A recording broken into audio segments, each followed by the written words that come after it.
Easy and tasty recipes YouTube ಚಾನಲ್ಗೆ ಸ್ವಾಗತ. ಈಗ ನಾವು ಬೆಳಗ್ಗಿನ ತಿಂಡಿಗೆ ಸುಲಭವಾಗಿ ಮಾಡಬಹುದಾದ ಪುದೀನ ರೈಸನ್ನು ಹೇಗೆ ಮಾಡೋದು ಅಂತ ನೋಡೋಣ. ಬೇಗನೆ ಮಾಡ್ಕೊಳ್ಬಹುದು, ಹಾಗೆ ತುಂಬ ರುಚಿಯಾಗಿರುತ್ತೆ.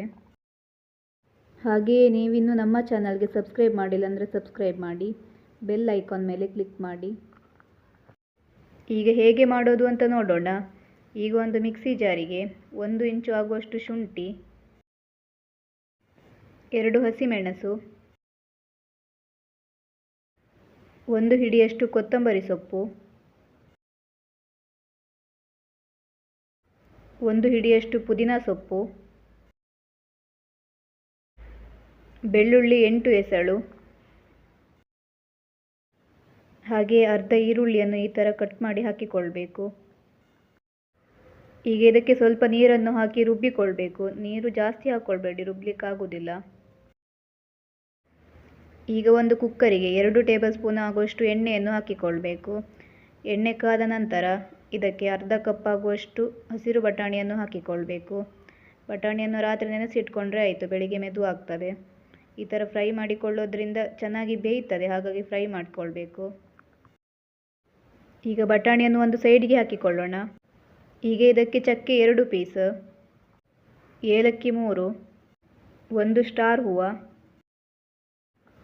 ಲವಂಗ 2,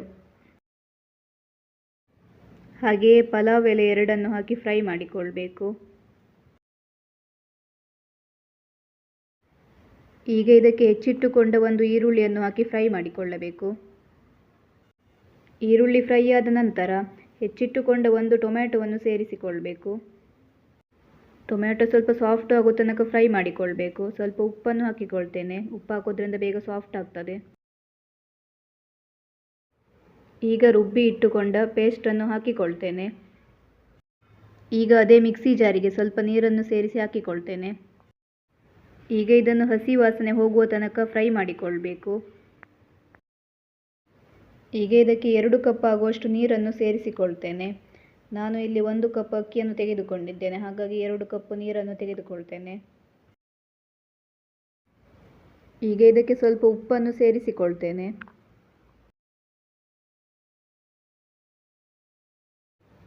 ಈಗ ಇದಕ್ಕೆ ತೊಳೆದಿಟ್ಟುಕೊಂಡ 1 ಕಪ್ ಅಕ್ಕಿಯನ್ನು ಸೇರಿಸಿಕೊಳ್ತೇನೆ. ನಾನು ಇಲ್ಲಿ ಸೋನಾ ಮಸೂರಿ ರೈಸನ್ನು ತೆಗೆದುಕೊಂಡಿದ್ದೇನೆ. ಇದೀಗ ಒಂದು ಕುದಿ ಬರಬೇಕು. ಇದೀಗ ಚೆನ್ನಾಗಿ ಕುದಿ ಬರ್ತಾ ಇದೆ. ಈಗ ಉಪ್ಪು ನೋಡ್ಕೊಳ್ಳಿ, ಉಪ್ಪು ಕಮ್ಮಿ ಅನಿಸಿದರೆ ಹಾಕಿಕೊಳ್ಬೋದು. ಈಗ ಕುಕ್ಕರ್ ಮುಚ್ಚಳವನ್ನು ಮುಚ್ಚುತ್ತೇನೆ.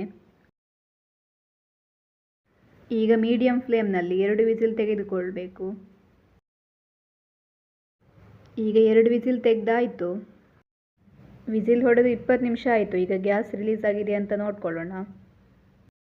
ಮುಚ್ಚಳವನ್ನು ತೆಗಿತೇನೆ. ಪುದೀನ ರೈಸ್ ತುಂಬ ಚೆನ್ನಾಗಿ ಬಂದಿದೆ. ಮಸಾಲೆ ಎಲ್ಲ ಮೇಲೆ ಬಂದು ನಿಂತಿದೆ. ಈಗ ಇದನ್ನು ಚೆನ್ನಾಗಿ ಮಿಕ್ಸ್ ಮಾಡಿಕೊಳ್ಬೇಕು.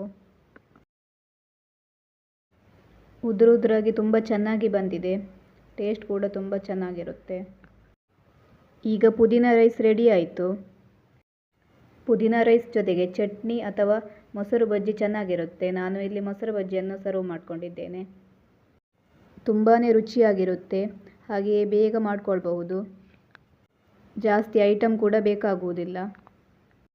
ನಿಮಗೂ ಈ ರೆಸಿಪಿ ಇಷ್ಟ ಆದಲ್ಲಿ ಸಬ್ಸ್ಕ್ರೈಬ್ ಮಾಡಿ, ಲೈಕ್ ಮಾಡಿ, ಶೇರ್ ಮಾಡಿ. Thank you for watching.